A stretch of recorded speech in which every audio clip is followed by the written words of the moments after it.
Hello, and welcome to the session on working with the unhoused population in drug treatment courts.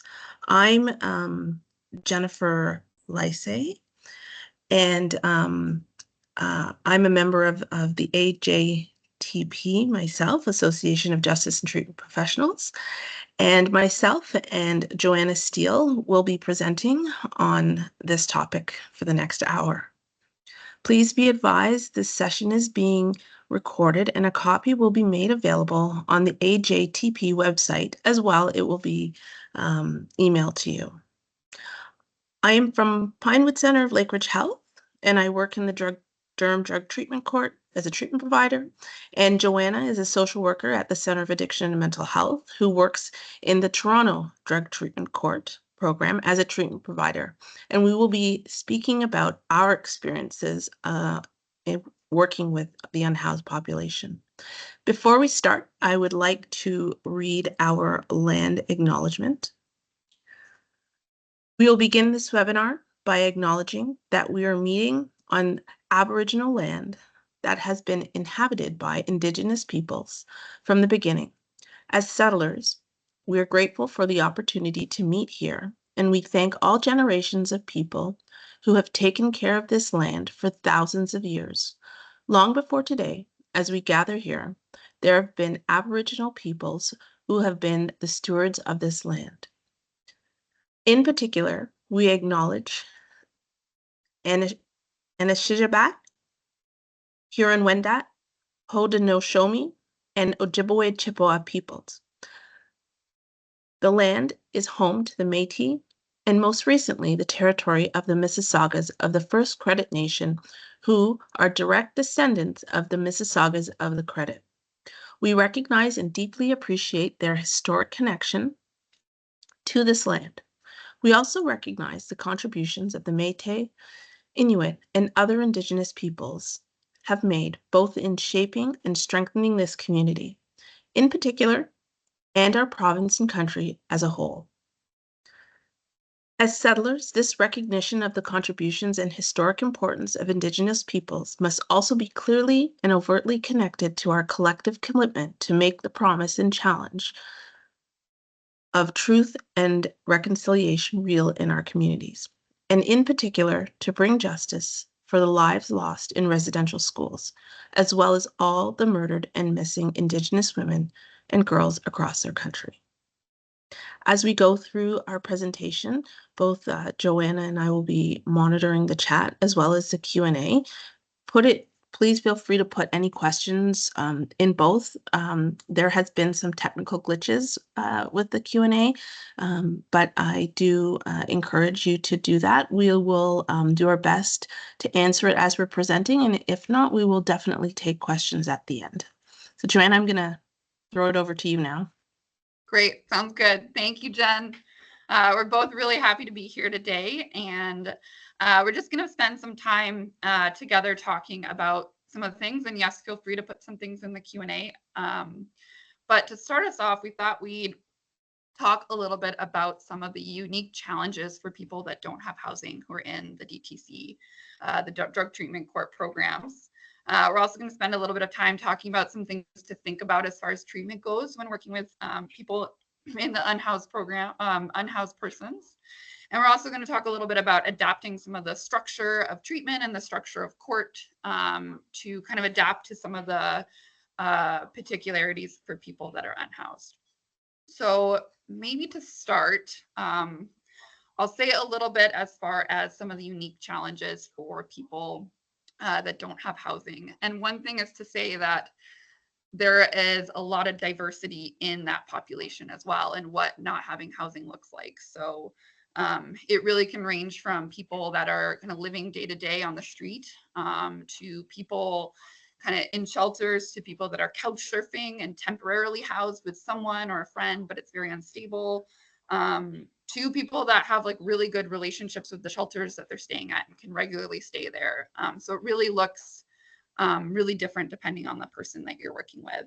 But some of the things that Jen and I had wanted to highlight that can make things more difficult for someone that doesn't have some of that stable housing, is thinking about some of the extra hurdles people have to go to. So a few of them to think about is the lack of routine that people can have in those settings and how difficult that can make a lot of different things. So that really can impact sleep. It really can be difficult to find places to sleep. And that can really impact kind of a lot of different things for a person, their mental health, their substance use, their physical health. Some of the pieces that we also wanted to identify is that safety can be a really big component and a really big challenge for people that don't have housing. Shelters can be really difficult space for people. Often there's a lot of stealing. Often there's a lot of physical assaults as well when you're living on the streets or in shelter systems. And so this can additionally burden someone with not only the physical impacts of that safety concern, but also the mental aspects of being concerned about how safe you can be sleeping or being in a place. Mental health and substance use can be particularly hard to manage without housing. It can be particularly hard to find safe ways to use when there's not that kind of regular place that you can go to. It can be really hard to, if you're a person that takes medication for, substance use, mental health, physical health, it can be really hard to have that medication, get access to that medication, have a regular pharmacy that you go to. Takes a lot of extra work for someone that doesn't have that stable housing, because you're not necessarily sure where you're going to end up, what streets you're going to be on, what shelter you might get, might be lucky enough to get into. So it makes some of those things really, really difficult for people. And all these things really contribute to, how difficult it is for a person that doesn't have housing to engage in a lot of things we might take for granted as well. Jen, is there anything you wanted to add for these ones? I completely agree with you, Joanna. Working in Durham, housing is, specifically in the Oshawa area, housing is extremely difficult. And clients who do find housing, usually the rent is unreal, or they're living in a small, tiny room where they're sharing kitchen, bathroom. And if you think about someone dealing with mental health issues, maybe they have obsessive compulsive disorder, and being forced to share a kitchen or a bathroom with someone, that is a real challenge. Sorry. And also to speak to the recidivism piece, just to make rent, it's not uncommon that now we're finding, especially post-COVID, many participants may steal very small, minor, petty things, and you might think it's nothing, but it really is not a function of them trying to be, part of that criminal society, but more so it's that they just need to sell the stuff in order to make their rent, so that they don't end up back on the street, because they know what that's been like. And so that instability with living in that type of environment, it's very hard to come in and now you have the structure and routine of drug treatment court, and to expect them to follow it, especially when they're already in the sense of they answer to no one but themselves. And now all of a sudden, because it's about safety, right, and taking care of themselves, and now all of a sudden they have to report to this program. Those kinds of dynamics really need to be recognized in order to be work with these clients that are unhoused, because it truly is, I think, all of Canada, but I can say from my area in Durham region, it is a real issue. Mm-hmm. Yes, absolutely. And also for Toronto, we used to be that we could call for, a shelter bed for a person and be relatively secure in getting one a few years ago. But now I will have entire days on end, sometimes 7, 8, 9 days in a row, where I'm calling every 30 to 40 minutes for a shelter bed for someone, and there's just nothing. So it's almost not worth spending much time in that on those things anymore, because the instability in the shelter system and getting access to it means that it just isn't a viable option for a lot of people right now. So yeah, it's not a barrier, and you'll find that a lot are going to the hospitals, just especially in the wintertime. That has been an experience. Go to the hospital because it's a place to sleep, right? Joanna, a question just came in regards to why is housing not part of the DTC model? From our perspective, working in Durham, we're an unfunded court. So we have community partners that have come together that recognize that there is a need for this program in the community and donate time through staff and participating at coming together and collaborating. And it's been very, very, very helpful because it's reduced the use of other services or repeat. In a perfect world, housing would be number one. One part, if I could ask for funding for drug treatment court, housing would be most important. And I see another comment where someone has said that housing is not part of the core funding, which is unfortunate. And I do think that when funding came in for drug treatment court, housing wasn't as a priority or as extremely difficult. Rent wasn't as high, so people were able to find places to live. Whereas now, especially post-COVID, it has become such a challenge. mm-hmm. Some other pieces that we just wanted to highlight, because I think they impact some of the ways you might want to think about adaptation or think about working with people that aren't housed, is items getting stolen so much of the time. And that includes ID documentation, which can be so important for people to get access to healthcare. Tiredness, not feeling well. I find some of the physical health complications for people that are unhoused are very chronic and really can impact them. Some ones that come to mind that are kind of always often part of the picture for people that aren't housed is dehydration, even blood sugar issues, sunburn, heat stroke right now, frostbite, abscess, wounds. And that's kind of typical. And there's also the additional physical health impacts for someone without housing that can really worsen over time as well. So these things really make it hard to participate in some of the treatment components of drug treatment court, and are part of kind of what we'll talk about later as important things to think about and work with a person on. Joanna, just to add to that as well, is that experience of going into the hospital, you're unhoused and you want treatment, and the ability to get particular types of medication or not being stigmatized sometimes is a challenge as well. And as a result, many won't go to ask for the treatment that they need because they don't want to have that experience. Yes, definitely. Yep. Things like phones are really hard to access. A lot of people that don't have housing also don't have phones. And that also means it's really hard to even know what time of day it is sometimes. And so for when we're kind of putting together schedules that ask for someone to attend at a certain time, that could be also something like additionally another barrier for being able to kind of get to court or get to a certain appointment for a certain time. The other piece I think is that I wanted to highlight as well that are sometimes unique challenges for people without housing is that increased visibility to police in particular, or sometimes TTC officers. So these are people that are often finding places to sleep wherever they can.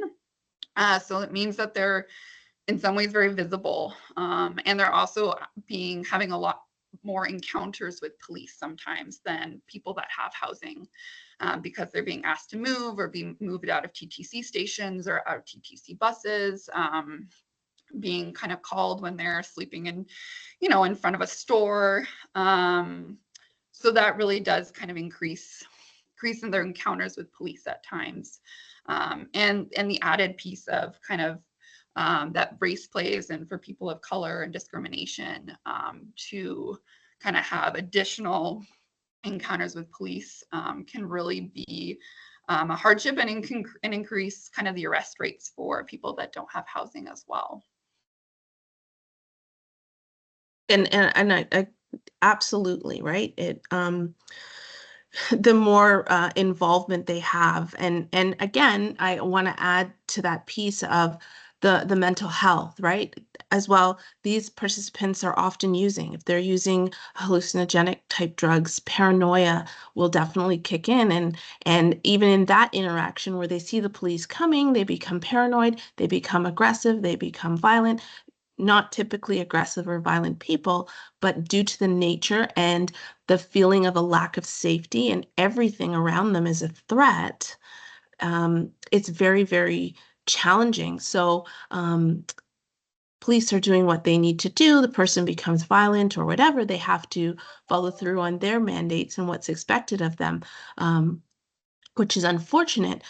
But as having them have the opportunity to enter into the drug treatment court helps to address that. And I think that in Durham, that's one thing that we have been looking at, in the sense of, if we see that there's violence on their record, we have a police officer that does a great job to look at, what is that violence about? Were they intentionally going out and being violent?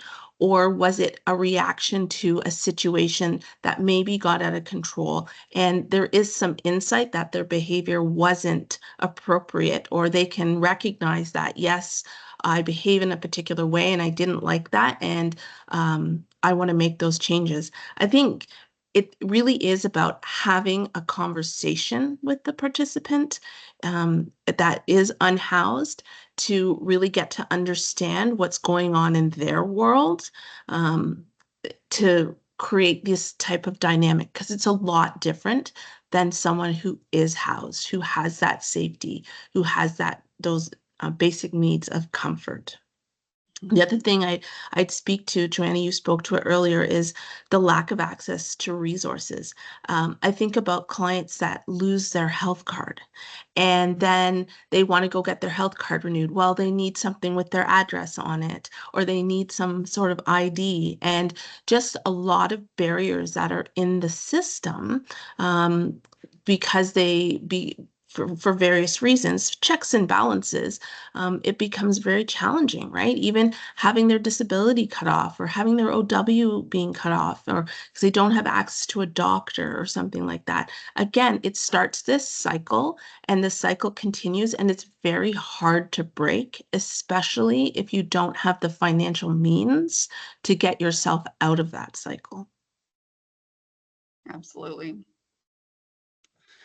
So maybe we'll move on to some things to think about that kind of particularly apply to people that don't have housing. Jen, do you want to start this one? Sure.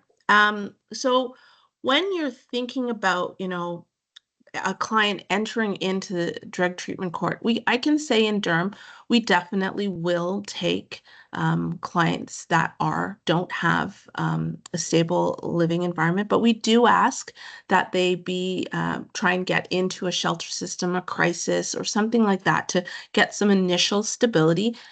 I understand that, with the team understands there's a lot of pressure. So them staying there long term may not be an option. But even if we can have short-term stays, so we can just kind of get them focused, or get them to a place where they feel have had a good night's sleep, have had something to eat, it makes it a lot easier in the process, because the number one most important thing about drug treatment court is client engagement. Client engagement from the entire team, from the judge to the police to the treatment providers to the lawyers. Everybody has to be willing to change the way that they engage with this individual, due to the fact that they are unhoused. Individuals coming into drug treatment court already don't trust the system. They don't trust any of us. And then now we have this extra layer of how are they even to trust the people beside them, because they can't get proper sleep at night, because they don't know if they'll have their stuff in the morning, right? it can be seen, individuals that maybe, they're living this chaotic kind of existence. They don't know where they're going to be that night. It can be seen as, maybe a lack of interest by them not coming to court or them not coming to appointments, them not calling to check in, and it can be perceived that way. And that's where some of the changes need to be recognized in the sense of, oh, wait, hang on. This isn't because they don't want to participate. We just have to work differently to get them a different type of engagement, so that we can help them get to that better place. I can say we've had participants where they came from the streets, we found them housing. The other thing is their progress is going to be a lot slower. I can think of a participant that was on the street for years, and moving into a house was actually a scary experience for them. Having those four walls around them, that was very jarring. So working with those kinds of dynamics, because there is going to be mental health that's going to be pulled into it, just from the trauma of being on the streets, from violence to potential human trafficking to interactions with other individuals, and sometimes interactions with the police that they were uncomfortable by or they didn't like, right? So recognizing that they're coming from this chaotic environment and not having those standard expectations. So it might be, okay, this week we'll bring you in. We just want to have you go down and see if you can get into the shelter or meet with someone so that you can use the phone and get into a bed, right? And just getting them to complete one simple task, it builds that self-esteem, that self-efficacy, and that place of I can do this, and then you want to build on that. Yeah, to highlight what Jen's saying, I think that connection piece becomes really important. And it looks different for everyone, but I think one of the things that I often keep in mind for people that don't have housing is some of that hierarchy of needs piece. So you can think about Maslow's hierarchy of needs. There's also kind of choice theory has the 5 basic needs as well, but at the base for both is often the physiological needs. And for people without housing, those are things that are often not being met. So, we're talking about air, water, food, shelter, sleep, clothing. Those are some of those basic physiological needs. And those are some of the things that people without housing are really having a hard time being able to get. So that sometimes becomes the way of connection. I have a coworker that often talks about food and food being such a part of drug treatment court. And part of the reason for that is that nourishment is really important need, but that nourishment is also a form of connection as well. And that becomes a really important piece, is building trust and building connection opportunities with people. And some of the ways to do that for people without that stable housing is through meeting some of the physiological needs, because without that base for survival, without that base for physiological needs, it's really hard to, for safety, love, belonging, esteem, self-actualization, that stuff's not going to happen without some of that security at the bottom. So as Jen was saying, it can sometimes be a really long, slow road. And those moments are sometimes really small, but I think thinking about, is there, and coming, getting that from the experiences of your client, is there a way that I can support some of those physiological needs that can give us some opportunity for kind of connection and engagement, as Jen was talking about. Joanna, I liked your the idea of food, simply because that's how people connect across all cultures, right? Food is a way of connecting, no matter what culture you are. That is a way of just getting to know someone or talking or meeting, and it becomes a safe space once that basic need is met, and the body can actually kind of relax itself to the point where a person may feel safe enough to actually share something even very small that they would necessarily share. But I like that piece when you talk about connection. Mm-hmm. Mm-hmm.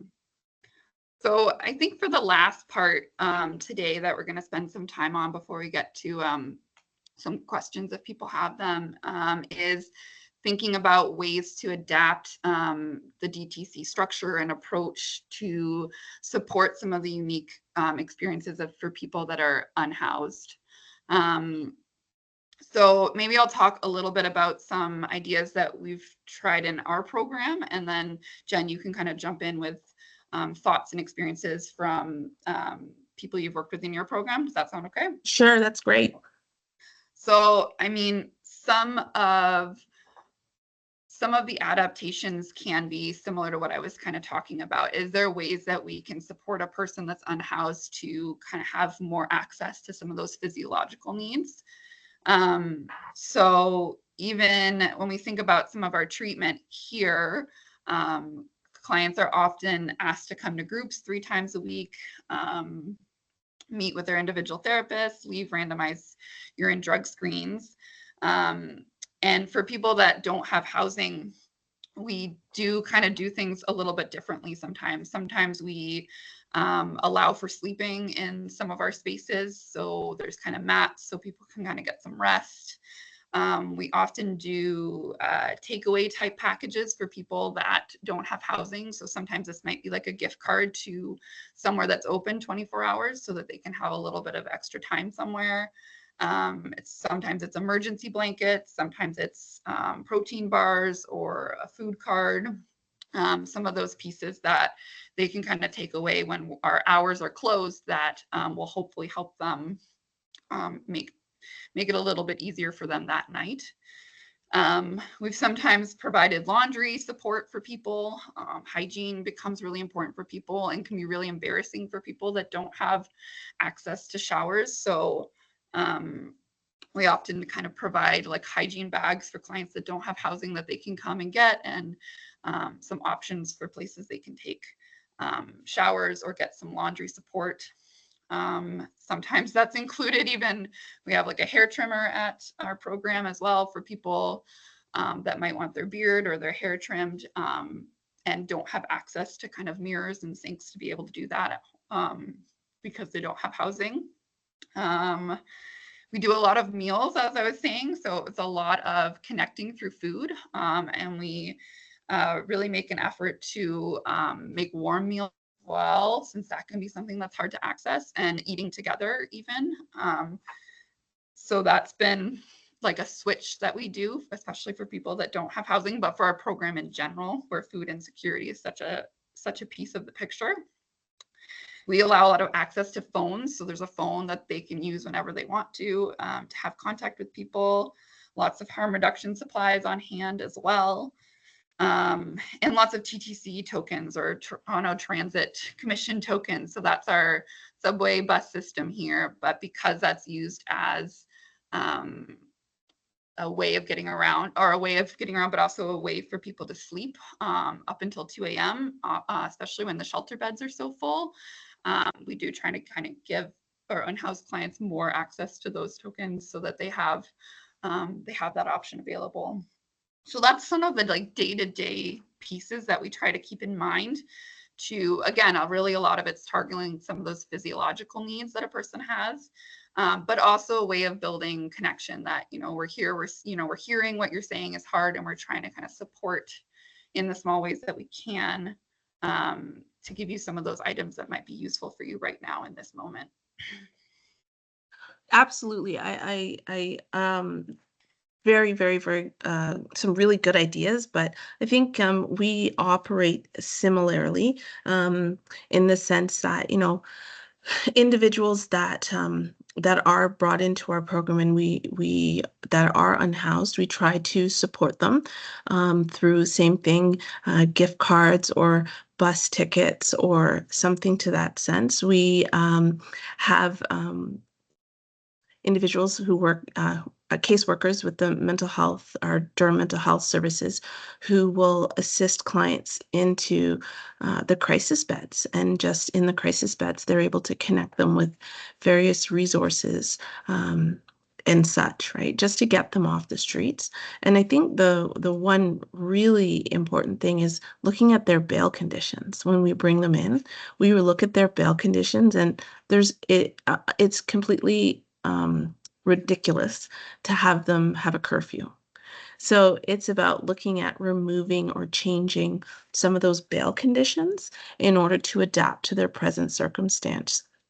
I had mentioned earlier that we'll bring them in definitely. And sometimes we, just for their benefit and for our benefit, we give them a period of time to see how they do and give them small tasks. So it might be, let's see if you can get into the shelter and how you do and how you stay there. And it's simply just you stay at the shelter, come back to court. Or it might be we just want you to try and check into our withdrawal management center. Check in there, stay there. Even if you leave early, that's okay. Just the process of checking in there and doing that shows motivation. Any kind of motivation that we can see from a person, we will use that to our advantage, right? I can think of a participant who, in order to find a place of housing, she had to give up her dog. And even though she didn't complete all of the requirements for that week, we actually recognized that most people would have kept their dog and stayed on the street. So for her to rehome her dog, it really spoke volumes of how motivated she was to change her present situation. So it's those kinds of things, because like I said, we are limited on funding. So we try to be creative in what we can offer to clients. And as well, bringing them in, they're already dealing with a situation that's very challenging. We don't want them to come into another situation and here they've failed this. So we try not to set it up as something that it's a pass or fail. It's more of a, let's see if this works for you. And let's see if this works for us. The language is so important. And looking at the language of not labeling them as a drug addict or a crack addict, or they have a problem. Using language like, we get it. You have an unwanted behavior, right? They don't want to use, they don't choose to use, but they're in a place where they want to get out of it, but can't because they're caught in this cycle, and not using exposes them to their reality, which living on the streets is a very challenging thing to do. And as well, if you bring in the mental health piece, that in itself is having to come to terms with whether it be depression or psychosis or anxiety or bipolar or any of those kinds of things. It's very hard. A lot of these individuals lack connection with family. So even just, it might be, they say we want to talk to our parents, or even something is, let's see if you can do that. Let's see if we can reconnect you. Because sometimes they haven't spoken to their loved ones in a very long time. So they might, not realize that their loved ones are looking for them and are willing to support them. Also, having the backdrop of the court is also a good safety net for loved ones too. We've found where they're more open or receptive to saying, okay, you know what, we'll give it another try. The last time they were here, there wasn't that external motivation, but now that you guys are involved, we're more comfortable doing a trial run. So being creative in that sense, and the key of is having that intrinsic motivation. The charges that brought them to the court become internal motivation, simply because they recognize, oh, this is actually a positive experience for me. Oh, I'm not going into court and getting into trouble. Oh, I'm not being labeled as such. And it starts to become a safe and comfortable place for them to start engaging in the process.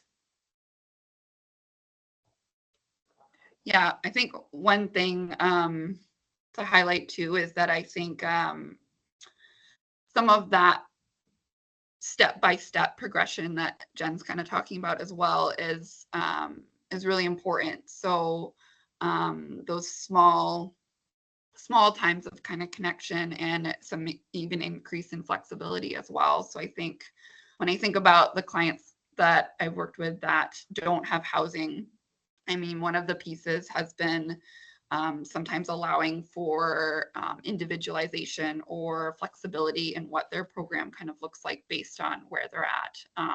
So sometimes that means like, I don't necessarily set a set time in the day to see you. I kind of give like a morning or an afternoon, or we kind of work towards a structure of a certain day, or, you know, like let's start and see if you can come in on Monday. And if you can't, you know, like let's kind of see if you can come in on Tuesday and then see if you can come on Wednesday, kind of building up to some of those bigger goals around what maybe the drug treatment court might typically require of a person. I know for many of the people that I've worked with that are unhoused, and by this I mean like kind of really living on the streets and using the shelter systems regularly, groups is often a really big challenge for them. And some of that's about their physical health, some of that's about some of their mental health and their substance use, that paranoia that Jen had spoken about, or even some of the hygiene piece, that embarrassment piece can be a really big factor. Sometimes their mental health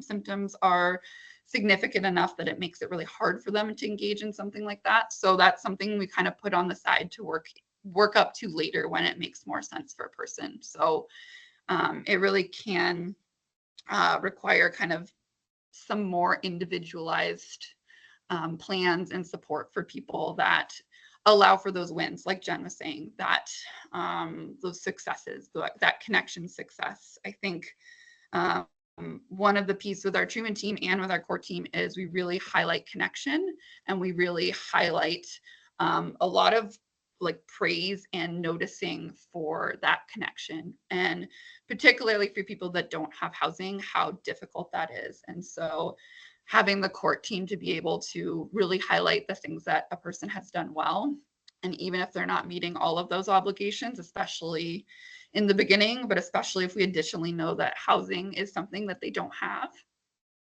can be really important. Kind of getting that feedback from the court, like you did something here. Like, let's look at what you did. Let's really appreciate what you did, is really meaningful. And I really see how that kind of progresses for people as well. Like, okay, they got in one day, or they called one day.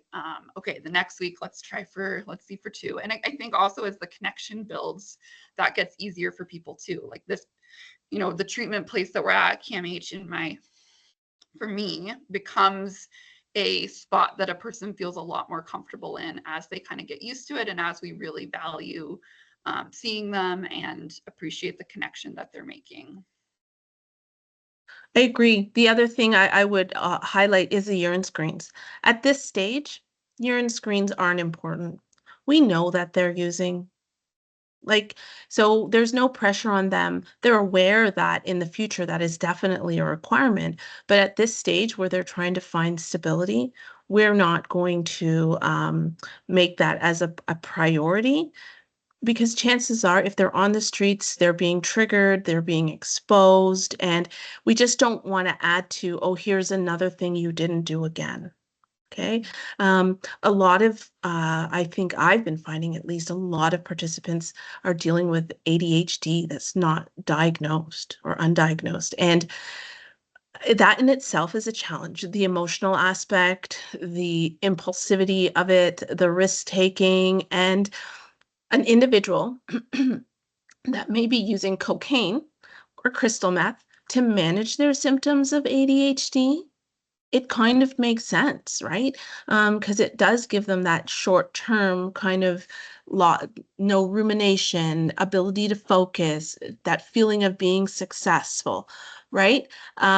It does, but try getting that individual to a psychiatrist or the family doctor and saying, can you prescribe medication to help them with their ADHD? So again, it's another thing where if we work with them and we help to give them some stability, sometimes in our area, and we have a fantastic doctor that works with us at the RAM clinic who will prescribe it. And we've seen such changes of those people no longer are using cocaine because they are now getting the proper medication and they're able to focus, get to their groups, pay attention and listen and do all those things because they've been given the proper treatment. Joanne, there's some questions in the uh, chat here.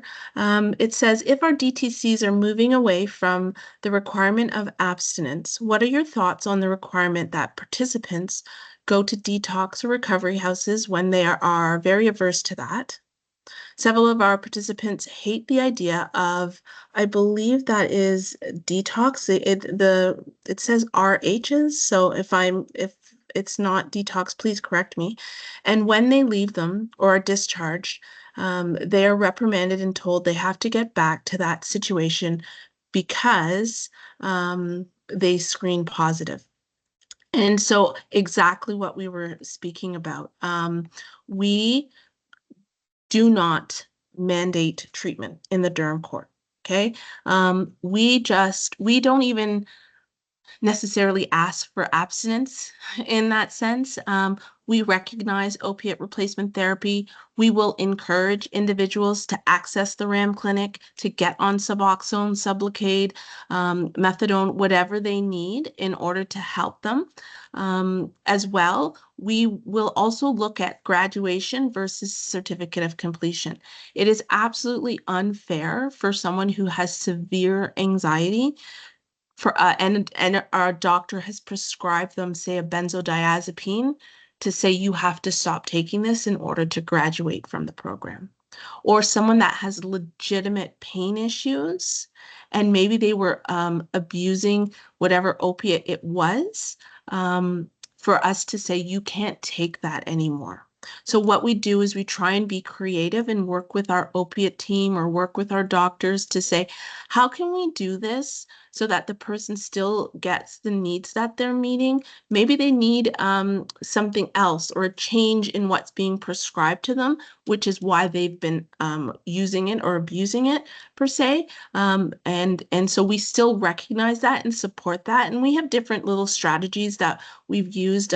We also, the Toronto Bail Program is part of our team as well. So we sometimes will bring them in to be creative in how we manage things. Since the institution of the fentanyl patches and you have to return patch for patch and stuff, those kinds of things, they've been really helpful, right? But clients are so proud to come and say to us, hey, look, I made it through the week and I didn't use, right? Something so you would think, huh? But it's like, yeah, I made it through the week and I was on the streets and I didn't use, or I made it through the week and I didn't abuse my medication because I had a place to sleep and I didn't experience that much pain. I don't know, Joanne, if you want to speak to your experience. Yeah. So I think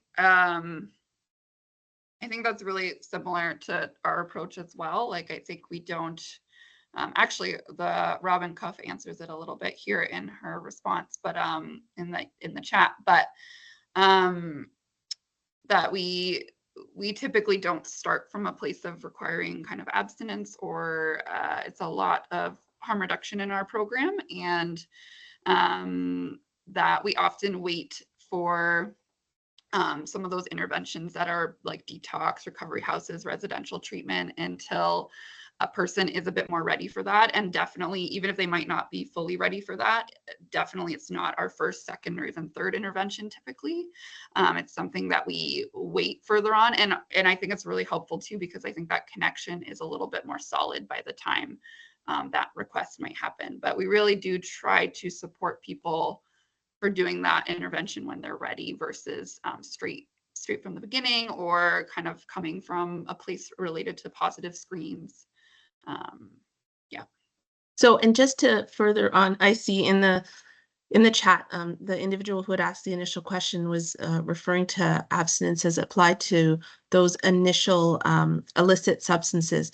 Well, and again, it's the same kind of thing. If a person is using crystal meth, let me say, or fentanyl even, and we recommend that they go back to, or they're in withdrawal management and they leave before they're supposed to, that's okay. It's the fact that they got there, and they've never been to that place. Now, we will definitely speak with them from a treatment perspective to really explore what was going on for them, why they felt they need to leave, and do we need to make changes? But we really do our best not to give any kind of sanctions for those kinds of things. If we see a person is motivated and making changes, we really do our best to recognize that motivation versus the behavior that they fell into. Because these individuals that are unhoused, they're constantly in a sense of anxiety. They're constantly under threat. Even if you provided them with a place to stay, food, and all the comforts that they need, they will still live in that period of that mindset of they're under threat because their body's so accustomed to that. So even if we get someone into a recovery home, or there is kind of that expectation that they may relapse, and that's okay, right? It's kind of not necessarily looking at them relapsing, but looking at the attitude and what their attitude is presenting versus the use itself, right? How are they, when they have relapse, how are they presenting? What is their insight like?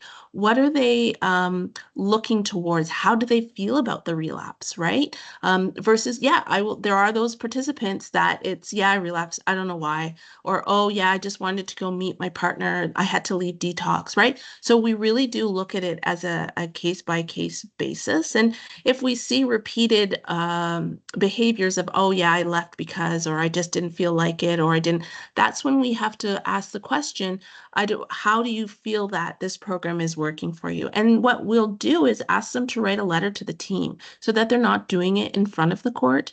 We may ask and express our concerns to them in the court, but they get to an opportunity to speak to the team one-on-one by writing their own letter to the team to express why they feel that the drug treatment court is benefiting them, or why they feel that they haven't been able to fully engage.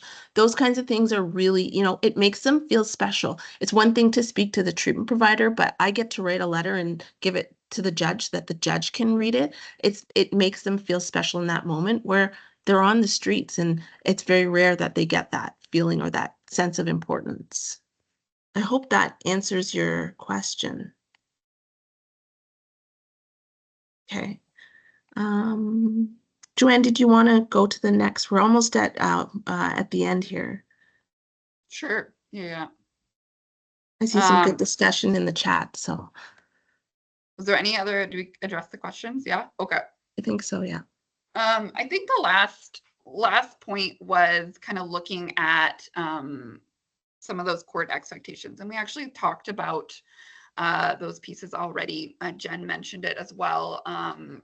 That idea of, is there some ways on the court side that we can support unhoused people? And just a few of those things that I know we often do in the Toronto Drug Treatment Court, and I'm sure other drug treatment courts as well, that kind of support them further, is adjusting the bail to reflect no curfew and no fixed address.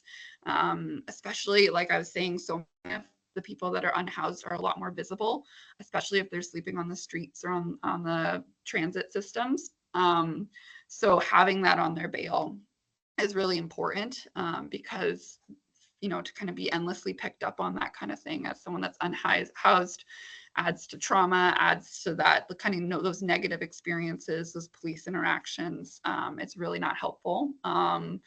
So that's one piece.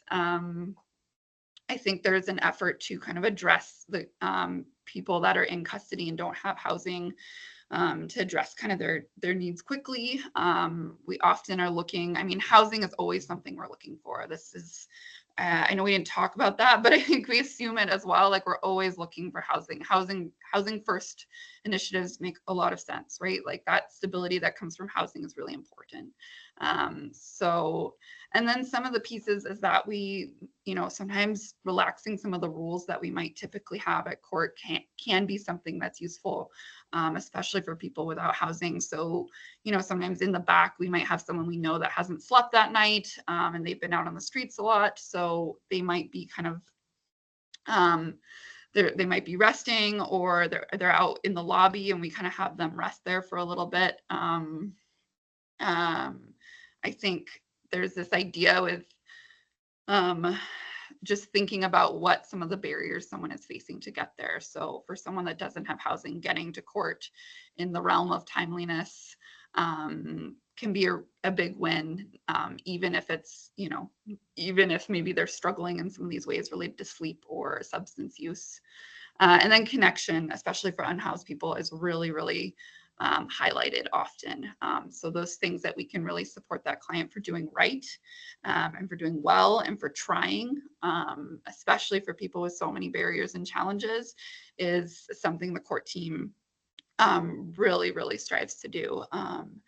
And to kind of give that praise. And it kind of comes from everyone, right? When someone has made the effort to connect to treatment that week, that's something that's highlighted, by the Crown. That's something that's highlighted by the judge. That's something that's highlighted by the treatment court liaison. I agree. And same thing in the Durham court. And the thing I really like to highlight is the language used, right? To ensure and recognize that though that, these are unwanted behaviors. These are things that individuals, or whether it be the criminal activity or the substance use, are really coming from a place of probably a history of trauma, or a place of where they struggled in certain areas, or it might be they're dealing with mental health symptoms or issues, and as a result they were, as they grew and things didn't develop, and so they adapted in order to function, in order to feel safe. And while that adaptation worked in the beginning, after a period of time, it's no longer working, and so they have to change how they're functioning, and that is very, very hard. So that trauma-informed, recovery-oriented approach that's holistic is so important. The other piece is, working with these unhoused clients, is the coordination of services. And that in itself, I find since COVID, a lot of barriers have been reduced in regards to being able to collaborate with other community partners in regards to the red tape of the paperwork and that kind of thing, which is, I think, made very beneficial for these clients, where we can connect with other community partners, or we can connect with OW and say, oh, this person is now involved with our program. I know you were concerned about them not doing treatment, so their OW, Ontario Works, was suspended. Well, guess what? They're in this program. I can provide you proof. Over time, we can provide you proof of them making efforts to reduce their substance use. We're looking for housing for them. Even we have a lot of women in our program, so especially women and children, women who've lost their kids to Children's Aid or have that Children's Aid involvement, and they are unhoused. There's unfortunately a lot of stigma that is sometimes comes with that, as here are these women, they have children, and they're using and stuff in that sense. So sometimes we've had success where we get involved, and we'll call the Children's Aid worker and say, hey, this is what they're doing now. This is the program that they're going to achieve or work towards. This is the structure we're looking at. And it actually helps to ease some of the tension in the relationship that may come from the client or participant and their CS worker, and help to bridge that relationship, because now the CS worker is aware, okay, this person is getting treatment. There is that external pressure in regards to the courts, which is great, but over time, if they continue that engagement piece, the most important, then it will become internal motivation, and they will be able to sustain these changes on their own, which is what we all strive for when we're working in drug treatment court. I see here in the chat, someone mentioned having an Ontario Works worker or ODSP worker on our team that attends weekly. Exactly, right? Sometimes it's about being creative, right? And seeing if you can say, hey, you know, it's that transactional thing. Hey, if you guys can donate the time, at least this is what we do in Durham, donate the time of, say, an OW worker, even once a month, we'll donate the time of an addictions counselor for your service, right? So it's not necessarily hiring a new staff, but it might be being more creative. I can say, having worked in Durham since its inception, Justice Barnes being that individual who came up with the creative idea of, let's see if we can make it that kind of transactional thing. Let's see if we can get services to donate time to work this program. And because in the end, it's about helping the clients and those participants that are really struggling. And I think this is just another challenge that has come into DTCs, and it's about being creative to work around it and support these individuals. I don't know if there's any other questions, comments.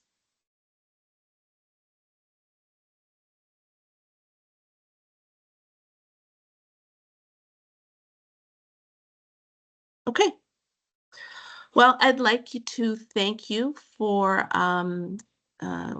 viewing our presentation on working with unhoused clients in the drug treatment court. I appreciate, and Joanne appreciates, the time that you've taken from your day today in order to do this. Again, you will be sent a recording of this as well. The next session is at 2:30, and I encourage you to join, and it will be Peers and Mentors, a Crucial Success Factor. So again, thank you again for joining us, and bye for now. Thank you.